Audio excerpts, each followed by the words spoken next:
Baik, selamat sore Ibu Ika dan teman-teman sekalian. Pada kesempatan kali ini, kelompok kami akan membahas tentang analisis Customer Relationship Management dari PT Manulife Indonesia. Kelompok kami, kelompok A13 ini terdiri dari Alvito Altala, PT Alexander, dan juga Bima Sudarsono Adinsa. Next.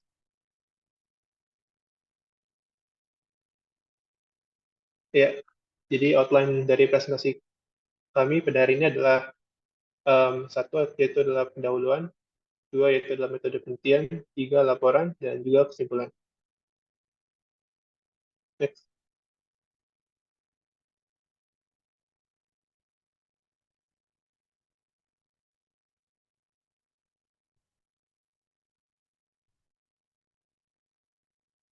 Yang bagian pertama adalah pendahuluan. Next.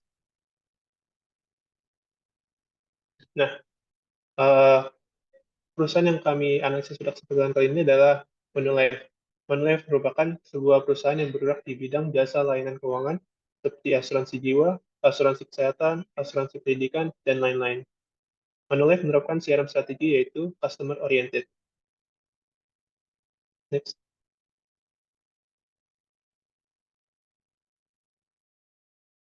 Nah, berikut merupakan struktur organisasi dari PT Manulife Indonesia.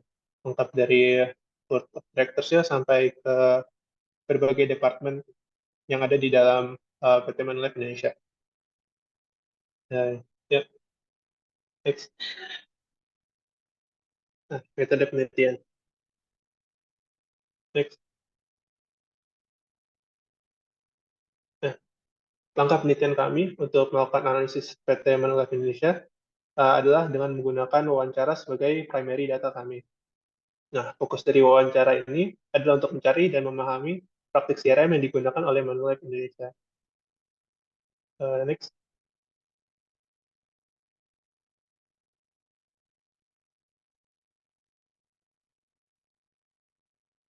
Berikut merupakan dokumentasi wawancara yang kami lakukan dengan pihak PT Manulife Indonesia. Narasumber kami bernama Era Mahardika. Beliau berjabat sebagai admin agent pada divisi operasional PT Asuransi Jiwa Manulife. Next. Berikut merupakan timeline pengerjaan untuk laporan analisis kami. Yang pertama merupakan pencarian perusahaan yang kami lakukan dari minggu keempat September sampai minggu pertama Oktober. Yang kedua merupakan pemilihan perusahaan yang kami lakukan pada minggu kedua Oktober. Yang ketiga merupakan menghubungi perusahaan yang kami lakukan pada uh, minggu kedua Oktober dan minggu 3 Oktober. Yang keempat merupakan membuat pertanyaan wawancara. Lalu pada seminggu pertama November, kami melakukan pelaksanaan wawancara, dan sisanya pada minggu pertama November dan minggu kedua November, kami melakukan penyusunan laporan. Next.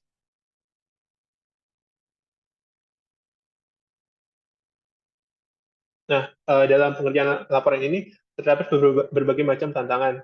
Pada dasarnya terdapat ada dua, itu adalah pencarian perusahaan yang akan dianalisis.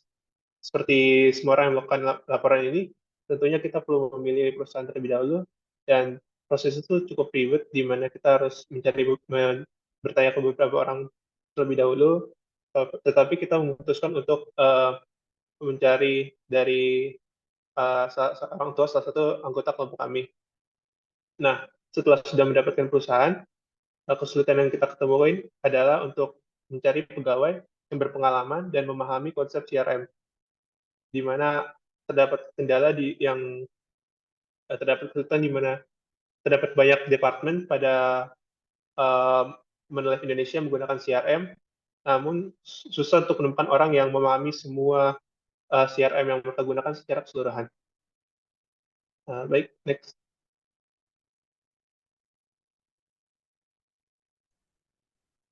Baik, selanjutnya terdapat laporan yang telah kami susun berdasarkan hasil wawancara yang telah kami lakukan. Oke, untuk CRM strategi sendiri berfokus kepada kebutuhan pelanggan, lalu mendapatkan dan mempertahankan pelanggan baru melalui proses akuisisi. Di mana di perusahaan Manulife itu mendapatkan dan mempertahankan pelanggannya dengan cara meningkatkan kepercayaan pelanggan melalui pelayanan yang berkualitas. Kemudian beberapa contoh pelayanan yang meningkat kepercayaan pelanggan adalah kecepatan proses klaim yang dilakukan di perusahaan Manulife itu sendiri dan mempermudah cara nasabah melakukan pembayaran premi. Nah, kemudian yang pertama ini ada CRM operational sales, di mana proses penjualan yang dilakukan pada perusahaan Manulife itu sendiri dibagi menjadi 3 media, yaitu agensi dari Manulife itu sendiri, kemudian dilakukan oleh mitra bank yang telah diajak bekerja sama dengan Manulife seperti Bank Danamon, DBS, dan Bank Muamalat, serta general agency yang berasal dari nasabah perusahaan Manulife itu sendiri. Untuk otomasinya digunakan di sini ada 2, yaitu kontrak manajemen untuk menangani semua polis asuransi yang diberikan kepada nasabah, dan juga digunakan akun manajemen untuk mengelola akun dari nasabah dan polis dari nasabah itu sendiri dengan menggunakan fitur yang bernama Mi Account dari perusahaan Manulife itu sendiri. Kemudian di sini bisa dilihat terdapat swimlane diagram dari proses penjualan, yang dimana dimulai dari agensi menawarkan produk yang ingin dijual, kemudian customer-nya melihat dan mengeksplorasi produk tersebut, dan jika setuju untuk membeli produk dari Manulife itu sendiri, akan melengkapi data diri dan tanda tangan kontrak. Kemudian ada CRM operational marketing, yang dimana di sini Manulife menerapkan beberapa marketing operation. Yang pertama adalah email campaign management. Email campaign management ini dilakukan oleh perusahaan Manulife dengan cara pengiriman email promosi kepada macam-macam segmen pelanggan yang nantinya ditujukan untuk menawarkan produk baru atau menawarkan produk Manulife lain yang belum diketahui oleh pelanggan dari Manulife itu sendiri. Kemudian yang kedua adalah telemarketing, di mana telemarketing ini dilakukan oleh agensi Manulife itu sendiri dengan cara menelpon calon pelanggan dan untuk menawarkan produk dari perusahaan Manulife itu sendiri. Yang ketiga adalah social media marketing, yang dari namanya adalah penggunaan sosial media. Di sini dilakukan dengan cara berkomunikasi dengan nasabah secara bersamaan, baik untuk mempromosikan produk baru atau memberikan tawaran khusus. Kemudian yang terakhir adalah partner marketing, di mana metode ini dilakukan dengan cara bekerjasama dengan mitra yang telah ada untuk melakukan penawaran terkait produk dari Manulife itu sendiri. Untuk swimlane diagramnya seperti ini.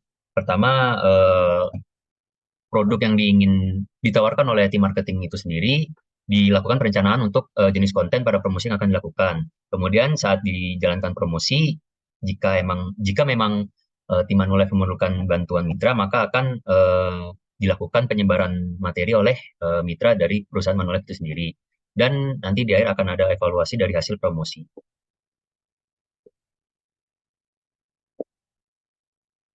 Lanjut untuk proses operasional service dari Manulife itu sendiri, Manulife memiliki 4 kebijakan atau 4 layanan utama. Yang pertama adalah Manulife Customer Contact Center, yang dimana mereka available 24 jam per 7 atau setiap hari pada setiap jam, sehingga bisa membantu nasabah ketika mengalami kendala di setiap waktu. Lalu yang kedua adalah integrated data. Integrated data ini Manulife itu membuat program di mana tujuan utamanya agar nasabah itu cashless ketika mereka datang ke rumah sakit. Sehingga ketika mereka datang ke rumah sakit, mereka cukup menunjukkan nomor polis ataupun menunjukkan akun Halodoc. Karena data-data mereka sudah terintegrasi dengan rumah sakit mitra yang mereka kerjasama. Lalu yang ketiga adalah one day care, di mana proses uh, klaim atau reimburse itu diusahakan untuk selesai pada jangka waktu 1 hari, terutama untuk kesehatan. Karena apa? Manulife bertujuan agar ketika ada situasi yang genting dapat ditangani dengan cepat. Lalu yang keempat adalah maksimum reimburse claim. Maksimum reimburse claim ini diterapkan oleh Manulife selama 14 hari kerja. Dan itu akan terbayarkan atau enggak, pelanggan akan mendapatkan kompensasi apabila lebih dari hari itu, selama tidak ada permasalahan yang menyalahi hukum atau kontrak dengan Manulife. Lanjut.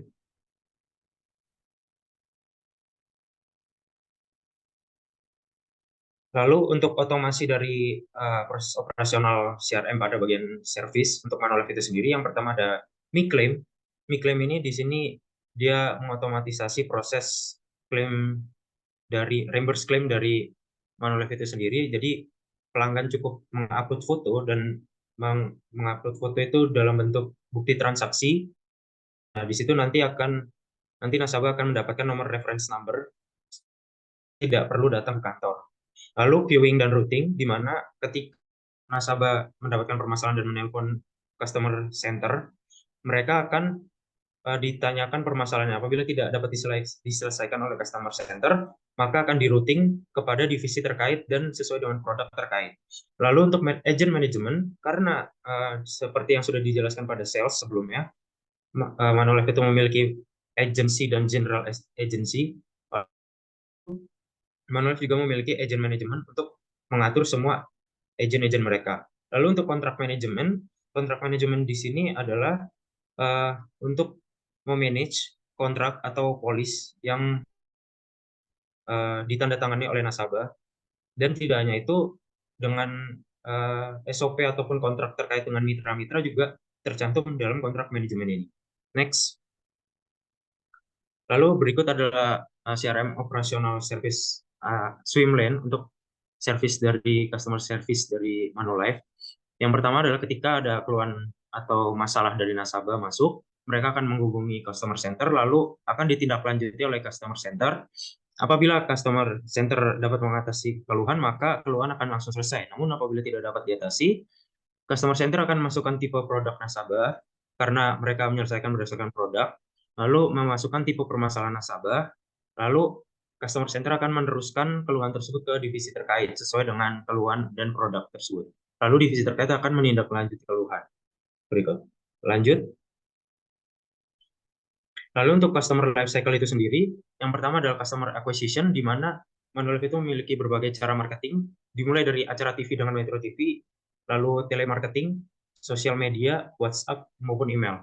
Lalu setelah melakukan customer acquisition, mereka melakukan customer retention, di mana mereka memiliki loyalty programs yang diterapkan itu adalah yang dinamakan MeMove Point, di mana mereka membuat loyalty program berdasarkan jumlah polis yang dilakukan atau transaksi yang dilakukan dengan Manulife. Mereka akan mendapatkan poin, dan itu dinamakan fitur MeMove Point. Lalu yang kedua adalah pelayanan dan kemudahan nasabah, seperti yang dijelaskan sebelumnya. Lalu ada reward dan ucapan ketika nasabah misal sedang ulang tahun atau ada hari-hari spesial seperti Lebaran.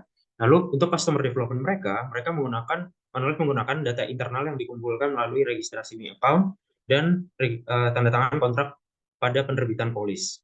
Next. Lalu berdasarkan analisis kami terhadap CRM perusahaan Manulife, permasalahan yang dihadapi yang pertama adalah proses analisis data pelanggan itu yang dilakukan oleh Manulife masih manual. Lalu yang kedua, permasalahannya adalah Manulife hanya menggunakan data internal untuk development customer mereka. Lalu solusi yang kami tawarkan adalah yang pertama, membuat sales reporting management, di mana sales reporting management ini akan membantu Manulife mengotomatisasi data hasil penjualan ataupun transaksi yang dilakukan oleh nasabah, sehingga proses akan lebih cepat dan terhindar dari human error. Lalu kami juga menyarankan untuk menggunakan data survei sebagai data eksternal. Kenapa? Karena ketika kita memiliki banyak data dan data itu bisa dimaksimalkan, maka data-data tersebut akan menjadi competitive advantage tersendiri dari perusahaan kita. Next. Lalu kesimpulan yang dapat kami sampaikan berdasarkan presentasi kali ini adalah yang pertama, CRM strategi dari Manulife itu adalah customer centric, karena mereka bekerja di bidang pelayanan jasa, maka mereka mengusahakan sebagaimana mungkin customer itu merasa puas, customer itu merasa nyaman dengan sistem ataupun proses bisnis yang ada di Manulife. Lalu yang kedua, customer life cycle yang dimiliki Manulife sudah cukup baik dari segi acquisition, retention, maupun development. Namun meskipun butuh peningkatan bagian development. Lalu berdasarkan permasalahan yang ada yang seperti yang dijelaskan sebelumnya, perlu ada peningkatan pada proses analisis dan peningkatan pada kekayaan data pelanggan yang dimiliki oleh Manulife. Sekian, lanjut. Sekian dari kelompok kami, kurang lebih mohon maaf. Terima kasih. Assalamualaikum warahmatullahi wabarakatuh.